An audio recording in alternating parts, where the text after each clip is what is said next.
Senator Kiko Pangilinan, Aaron Panada, and other officials of our host, the Liberal Party of the Philippines, Ukraine Ambassador Julia Fedev, Ambassador from Les Timor, and other guests from the diplomatic corps.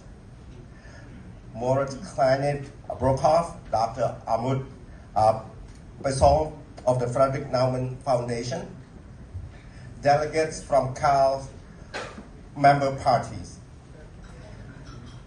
and to our esteemed guests, friends, fellow defender of democracy.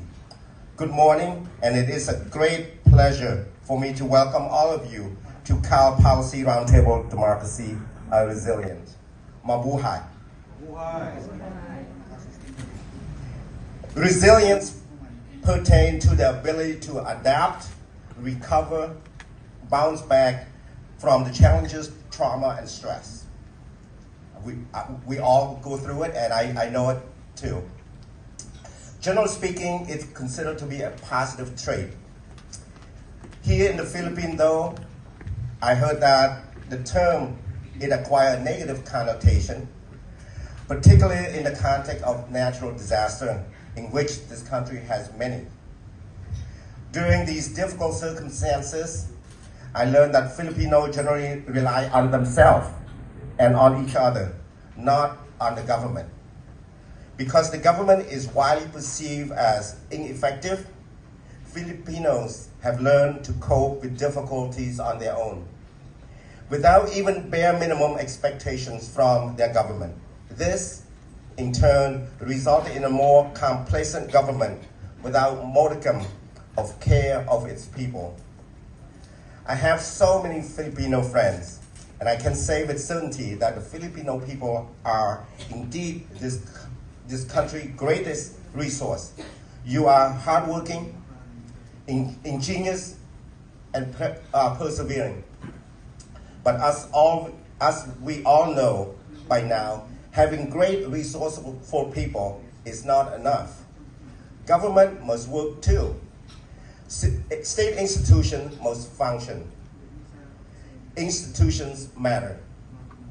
Which brings me to my next point about democratic resilience.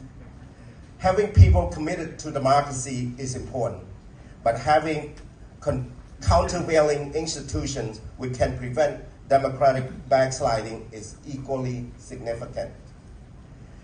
In an independent judiciary, a strong political opposition, a legislature which checks and balances the executive are just some examples of institutions which can enable democracy to resist, recover, and renew. Sadly, in many parts of Southeast and East Asia, these institutions are still weak or non-existent. When we talk about democratic resilience, therefore, we should also remember that many countries in these sub-regions are still not democratic. As we meet here, elsewhere in the sub-region, members of political oppositions are being crushed. A legislature is being packed with political allies, and judiciary is being twisted to submission. Ladies and gentlemen, the work is cut out for us, fellow supporter and defender of democracy. We must not only strengthen democratic institutions in fledgling democracy, but also to build them from scratch in authoritarian regime. This is a tall order, but it must be done. And I believe with all my heart that it can be done. Friends, allow me to end by remembering this quote from the Philippines democracy icon and Liberal Party stalwart, Ninoy Aquino, which I think captured clearly what I feel regarding democracy and freedom. He said, and I quote, "The moment you say no to tyranny, you are beginning the struggle, the long, lonely road to freedom." End quote. Thank you so much for your attention. Salamat po.